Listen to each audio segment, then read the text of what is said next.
हमारी यात्रा अपने पथ की ओर अग्रसर। बाबा विश्वनाथ के दर्शन को आतुर सभी यात्री, हमारे साथी बंधु, जल्दी से जल्दी हमें बाबा विश्वनाथ के दर्शन हो, इसके लिए हम अपने पथ की ओर अग्रसर हैं। हमारे साथी पार्थ भाई बड़े एकाग्र चित्त से अपनी ड्राइविंग कर रहे हैं और सुबह से जब हम यहाँ से चले हैं आगरा से, तब से बारी बारी हम आपस में मिलकर के अपने पथ की ओर जा रहे हैं। इस यात्रा में मैं अब आपको यात्रा के प्रति विचारों से अवगत कराने के लिए आमंत्रित करता हूं। हमारे साथी आरई साहब, वैसे तो हम इनको पटवारी जी कहते हैं, पटवारी जी हमारे साथ हैं और इन्होंने बहुत सी यात्राएं अपने जीवन में की हैं। भारत भ्रमण और ओशो दर्शन का इनको बहुत ही बड़ा अनुभव है। तो मैं आध्यात्मिक रूप से और भौतिक रूप से यात्राओं के बारे में इनसे विशेष जानकारी चाहूँगा। आदरणीय पटवारी जी। नमस्कार साथियों, जैसा कि हेमंत जी अवगत करा चुके हैं, हम एक यात्रा पर है ताल छापर से काशी विश्वनाथ। मैं सबसे पहले काशी विश्वनाथ के मैं अपना ही श्रद्धा सुमन अर्पित करता हूँ। वो आराध्य देव सबके आराध्य देव है और वो सबका जगत का कल्याण करे। और जैसा कि आपने यात्राओं के बारे में पूछा, यात्राओं का हेमंत जी मैं आपको बताऊं कि अपने किसी भी अपने महापुरुष, अपने बुद्ध पुरुष और भगवान के अवतार किन्हीं को देख लो, यात्रा उनके जीवन का एक महत्वपूर्ण अंग थी। बिल्कुल सही बात है। हाँ, जैसे भगवान राम अगर अयोध्या में रहते तो उतने शायद नहीं पूजे जाते। वो उनकी एक लंबी यात्रा थी अयोध्या से लेकर श्रीलंका तक की। किन परिस्थितियों में हुई वो अलग बात है, लेकिन यात्रा का महत्वपूर्ण योगदान जनमानस पर रहा है। बिल्कुल। इसके बाद में हम अपने महापुरुषों को देख ले, स्वामी विवेकानंद, उन्होंने ये अपने जीवन के प्रारंभिक वर्षों में ही महसूस कर लिया था कि अगर मुझे कुछ बड़ा करना है, पूरे जनमानस के चेतना का स्तर ऊंचा उठाना है, तो मुझे पूरे भारतवर्ष की यात्रा करनी पड़ेगी। तो वो उन्होंने लगभग पूरे भारतवर्ष की, कन्याकुमारी तक और लगभग पूरे भारतवर्ष में यात्रा की। ऐसे ही हमारे राष्ट्रपिता महात्मा गांधी जी थे, उन्होंने पूरे भारतवर्ष की यात्रा की। लगभग सभी महापुरुषों ने यात्रा की और उनके महापुरुष बनने के पीछे उनकी यात्रा का योगदान है, ऐसा मैं मानता हूँ। मेरे आपसे एक बीच में पूरक प्रश्न है कि जैसी यात्राएं हम जब करते हैं तो आपके कहने का मतलब है यात्राएं जो हमें अपने जीवन के लक्ष्य की ओर बढ़ाती हैं और कुछ सिखाती भी हैं, तो यात्राओं से हमें बहुत कुछ सीखने को भी मिलता है। यात्राओं से काफ़ी कुछ, जीवन का काफ़ी कुछ हिस्सा है जो हम सीखते हैं, वो यात्राओं के माध्यम से सीखा जाता है। यात्राओं में आदमी का हार्ट खुला होता है, दिमाग खुला होता है, आगे आने वाली परिस्थितियों का उसे कुछ मालूम नहीं पड़ता, नई चीज़ें सीखता है, नए लोग मिलते हैं, तो उनका जो यात्री है उसका दिमाग खुलता है, ज़्यादा विस्तृत होता है। ये यात्राओं का फायदा है। कई आध्यात्मिक फायदे भी है यात्राओं के, उनके बारे में भी सबको पता है।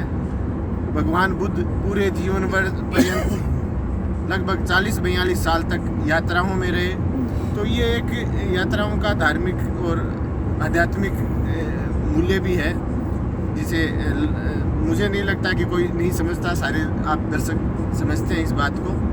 तो ये यात्रा भी हमारी उस यात्रा का एक पार्ट है, एक हिस्सा है, और वैसे जीवन भी एक पूरा यात्रा ही है। सही बात है। तो मैं हमारे सभी साथियों का, राम अवतार जी स्वामी का, आप हेमंत जी तंवर का, और हमारे सारथी बन रहे हैं अभी जो पार्थराज सोनी, जिनके सारथी कभी भगवान श्री कृष्ण थे, वो आज हमारे सारथी हैं।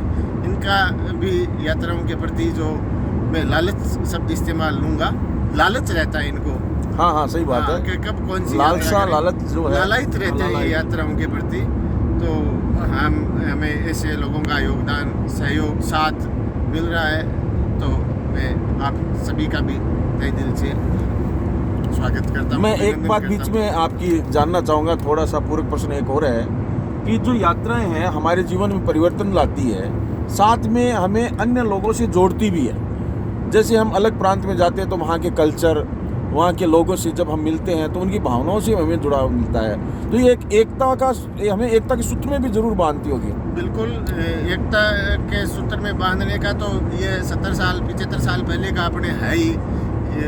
पूरे के पूरे भारतवर्ष को यात्राओं के माध्यम से एक सूत्र में बांधकर अंग्रेज़ों के साम्राज्य से हमें मुक्ति मिली थी। बिल्कुल सही बात है। ये तो सामने है बात। और यात्राओं का जैसे आप बता रहे हैं, तो यात्राओं में क्या होता है कि अच्छी चीज़ें ज़्यादा फैलती है, ये मैंने देखा है। सही बात है, सही बात है।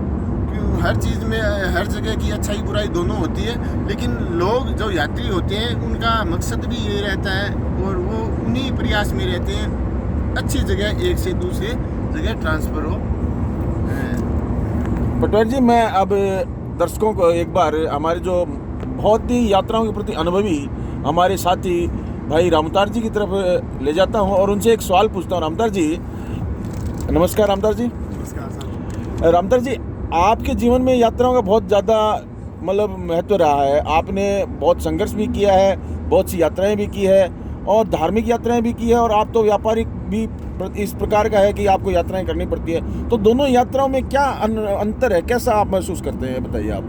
नमस्कार साथियों। देखो हेमंत जी, जैसा कि आपने पूछा, मैं विद्यार्थी जीवन से ही यात्राएं कर रहा हूँ। बिल्कुल सही बात है। पहले स्कूल में, खेल में और में आगे रहते थे, तो इस मामले में भी मैंने खूब राजस्थान के लगभग क्षेत्रों की यात्रा की है। उसके बाद कॉलेज में आए, उसमें भी काफ़ी कुछ जो है समय खेल में बीता, तो भी यात्राएं खूब की। फिर मान लो व्यापार, व्यवसाय या नौकरी जी, इस क्षेत्र में आए तो भी यात्राएं खूब की। हाँ हाँ, बिल्कुल सही और बात है। राजस्थान ही नहीं, भारत भर की यात्राएं काफ़ी हद तक मैंने कर चुकी है। इन सब का जो अनुभव है, एक्सपीरियंस है, उसको लेकर और साहित्य का स्टूडेंट होने के नाते, फिलोसफी का स्टूडेंट होने के नाते मैंने कुछ अनुभूतियाँ की है। हाँ बिल्कुल। यात्रा को या देशाटन, ये एक ही चीज़ है। यात्रा और देशाटन से संस्मरण जो होता है ना, वो उसी से ही लिखे जाते हैं।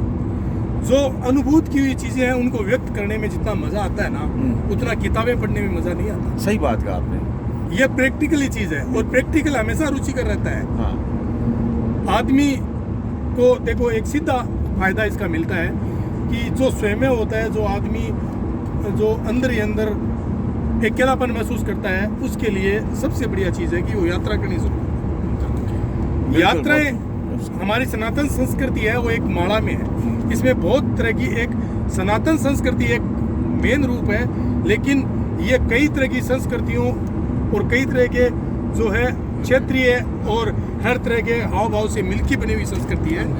इस माला में रंग बिरंगे फूल है, हर तरह के मणिये हैं, लेकिन इनका जो सूत्र एक ही है, वो सूत्र है देशाटन। बिल्कुल सही। हमारे महापुरुषों ने यात्राएं की, जैसे पटवारी जी ने बताया, हमारे महापुरुषों ने यात्राएं की, देशाटन किया और एक व्यक्ति के अनुभव को दूसरे तक पहुंचाया, दूसरे व्यक्ति के अनुभव को तीसरे तक, ऐसे कड़ी से कड़ी मिलती गई और हमारी संस्कृति मजबूत माला के रूप में बनती गई। बहुत बढ़िया। और आज भारतीय संस्कृति इसी कारण मजबूत है कि देश विदेश में या पूरे भूमंडल पर सनातन संस्कृति का कोई दूसरा उदाहरण नहीं है। हमारी संस्कृति इनक्रेडिबल है, अतुलनीय है, अद्वितीय है।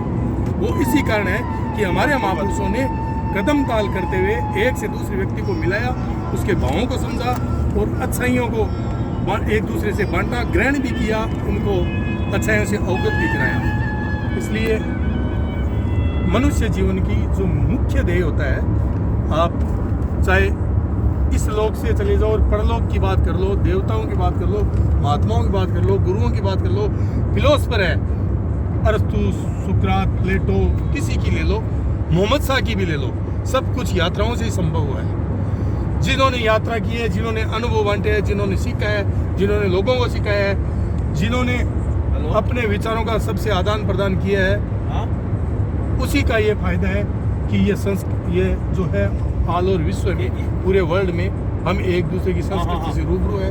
किताबें इसका पहले माध्यम हुआ करती थी, आज तो हम ऑनलाइन घर बैठे हर चीज़ को केवल लिखने की जरूरत है, हमारे सामने आ जाती है। लेकिन ये सब तभी संभव है जब हमने प्रैक्टिकल रूप में अनुभूत किया है, उसी से ये संभव है। आज काम आसान जरूर हो गया, कोई आदमी ये कह सकते हैं हमें जाने की क्या जरूरत है, गूगल पर सर्च करो, हाथों हाथ आ जाता है। गूगल पर सर्च कोई आसमान से तो उतरता नहीं है, गूगल पर सर्च हुआ है हमारे ही अनुभव से, हम लोगों ने भी तो उसने फिट किया है।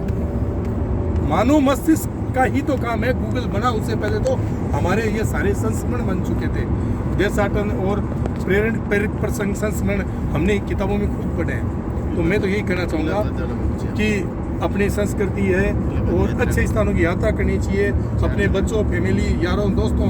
अच्छा ये और है, अपनी मेजोरिटी में की हुई यात्राएं हैं वो वास्तव में दीर्घ काल तक संस्मृतित रहती है। उसका जो है कोई मतलब अनुभव को कोई शब्द नहीं है। अपनी मेजोरिटी में अपने दिमाग, अपने मतलब विचारों वाले लोगों के साथ यात्रा करने का एक अलग ही आनंद है। और मैं अपने आप को बहुत बड़ा भाग्यशाली समझ रहा हूँ कि आज मैं अपने 3 भाइयों जो मेरे विचार मिलते हैं, जिनके साथ यात्रा कर रहा हूँ, उसका लुत्फ ले रहा हूँ। और ये सिर्फ महादेव की कृपा है, श्री महाकाल की कृपा है कि आज ये सहयोग मिला और मैंने आपके साथ व्यय किया, बांटा। बहुत बहुत धन्यवाद। जय महादेव। हाँ, मैं आपसे एक बार एक जानकारी चाहता हूँ रामतर जी।